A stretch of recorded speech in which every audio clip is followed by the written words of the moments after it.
More than a dozen Wall Street trading firms are now paying up to $100,000 a month for a microsecond head start on reading Donald Trump's social media posts before the rest of the market gets to. I am Lambert Woollingham, and this is the Daily Shear for Tuesday, August 11th, 2026. I have been awake long enough to read 5 sourced accounts of a Texas summer camp's bankruptcy filing, so consider me sufficiently briefed on the state of things. We start in Texas, where the governor has drawn a very precise line around which power grids get new rules and which ones simply do not.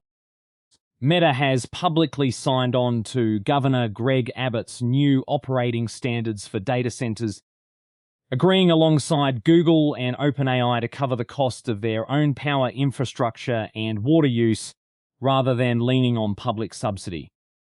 It is a tidy gesture of corporate restraint right up until you look at Meta's $14 billion facility under construction in northeast El Paso, which is governed by an entirely separate arrangement. Local officials confirm that a 2023 deal granting the company an 80% tax break and millions in infrastructure subsidies remains fully intact and untouched by any of this. That is because Abbott's new guardrails apply specifically to the main ERCOT grid, and El Paso runs on El Paso Electric, which the rules never mention. Meta gets to endorse fiscal discipline in one jurisdiction while collecting the subsidy in another. Austin's transit system has avoided a strike that looked likely just weeks ago, and the deal that got there is worth a moment given how close it came. The Amalgamated Transit Union Local 1091 reached a tentative agreement with the French-owned subcontractor Keolis after members had already authorised a walkout over pay and scheduling. The new contract includes a 12% bump in overtime and vacation pay retroactive to the start of the year, a $1,500 signing bonus, guaranteed monthly training for technicians, and scheduling changes aimed at the work-life complaints that fueled the standoff. Members still have to formally ratify it in the coming weeks. For now, the buses keep running on the same schedule they were threatening to abandon. Down in El Paso, county commissioners have voted to give everyone a raise except themselves, and the math behind that gesture does not add up to much. Elected officials and civilian employees are set for a 4% cost of living bump starting in January, but the 5-member Commissioners' Court excluded itself in a 3-2 vote led by County Judge Ricardo Samaniego. The total savings from the self-exemption come to $27,400.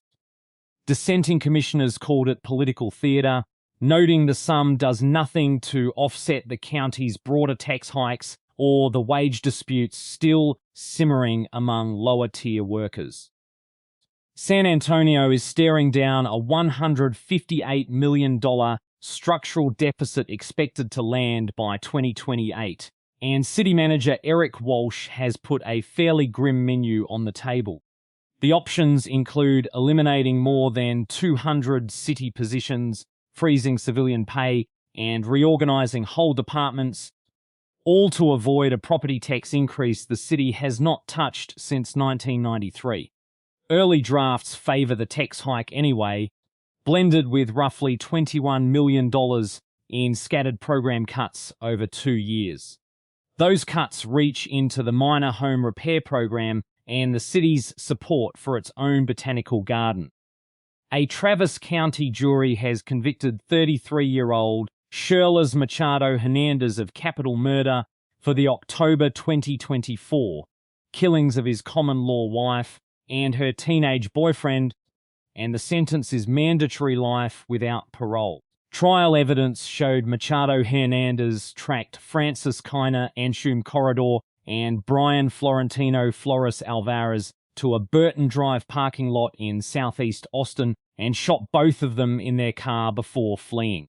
He was eventually found hiding in the back seat of a car driven by his brother.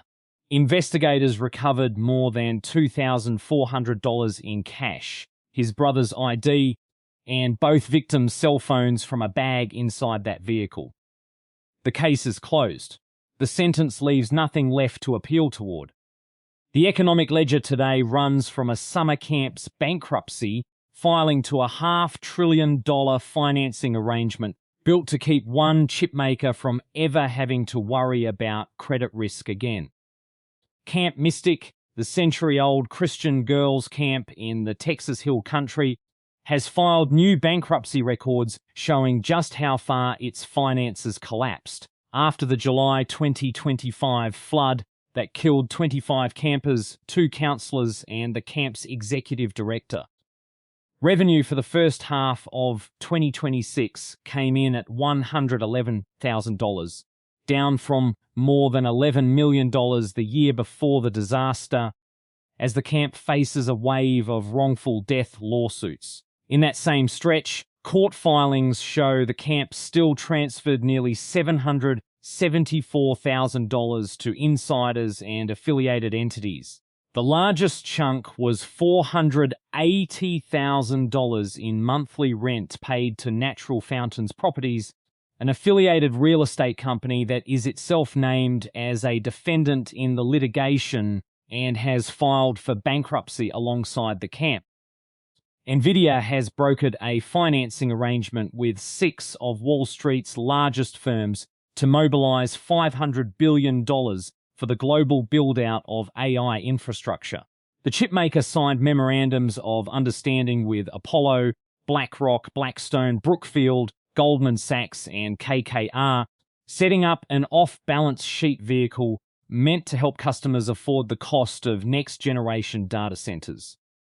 The goal is to turn computing power into its own investable asset class, spreading the financial exposure across institutional balance sheets rather than Nvidia's.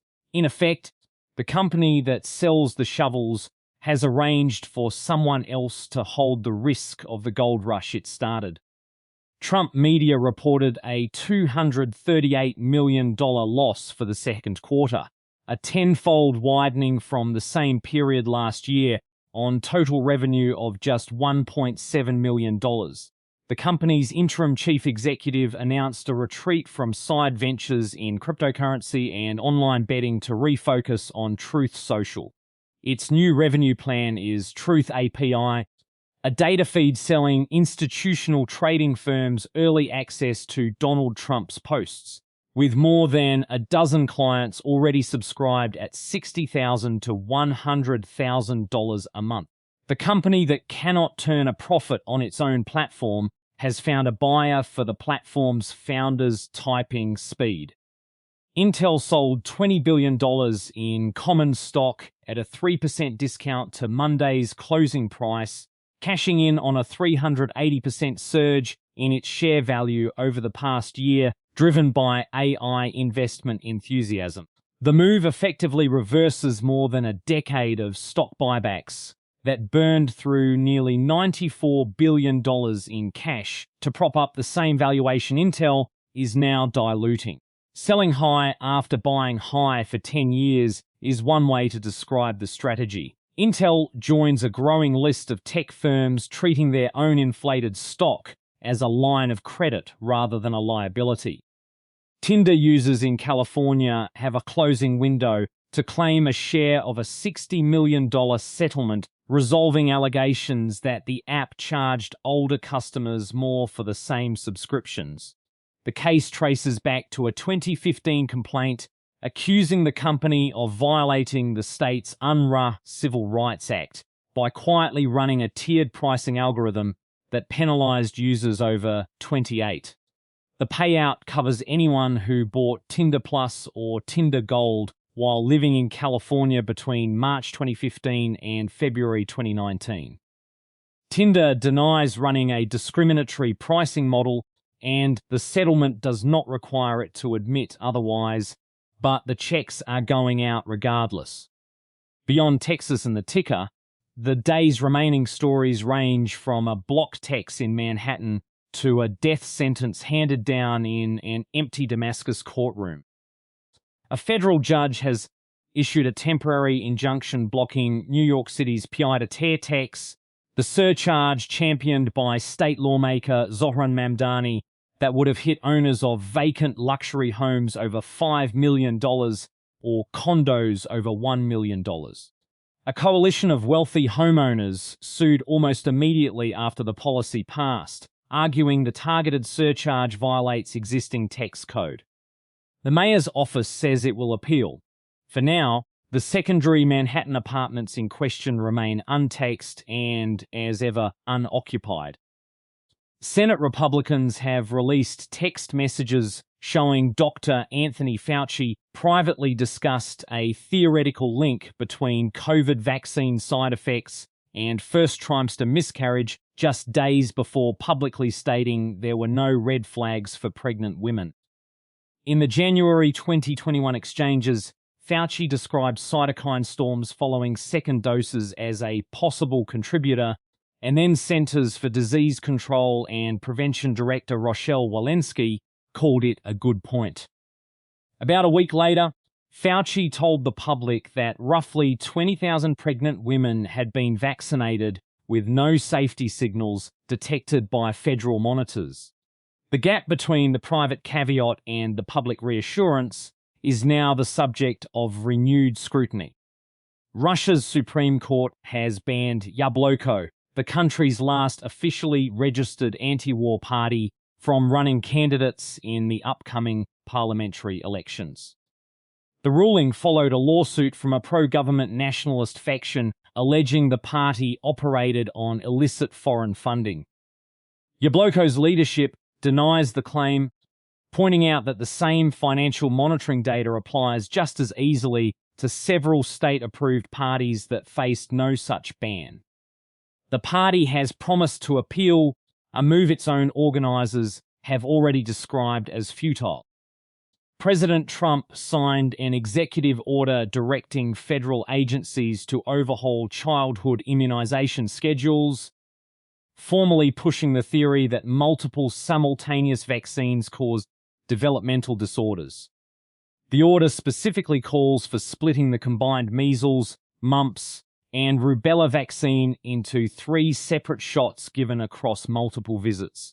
Both the CDC and the American Academy of Pediatrics warn the change will likely produce missed appointments and dangerous gaps in immunity rather than any safety benefit. The administration has also authorized the Justice Department to sue states that try to override parental exemptions, which could complicate school enrollment nationwide. A Damascus court has sentenced ousted Syrian President Bashar Assad and his brother Mar to death in absentia, the first capital convictions against the family since the regime fell 20 months ago. The tribunal found Assad guilty of war crimes and crimes against humanity over a 14-year civil war that left 500,000 people dead. The proceedings, broadcast live on state television, also included the in-person sentencing of Assad's cousin Atef Najib for initiating the torture of teenagers in Daraa that sparked the 2011 uprising. Assad and his brother remain in Russia, which granted them asylum, and has ignored Syria's extradition requests. I keep coming back to that $480,000 a month rent check Camp Mystic sent itself, more or less, through an affiliated company that is now bankrupt alongside it and also being sued by the same families waiting on damages. A camp that earned $111,000 in 6 months paid out more than 4 times that in a single month to a landlord it apparently owns some relationship to. At that ratio, if the camp's revenue keeps falling and the rent stays flat, we will eventually reach a fiscal quarter where Camp Mystic owes Natural Fountains Properties more money than exists in Kerr County. I do not know what happens after that. Possibly the tents start invoicing each other. New York City's wealthiest pied-à-terre owners will keep their second homes untaxed for the foreseeable future, sitting empty in Manhattan buildings at the exact valuation a judge just protected. That is the lot from me. Lambert Woollingham, and if anyone needs me, I will be here trying to work out what an ovis would charge itself in rent. The day has been shorn. Until tomorrow.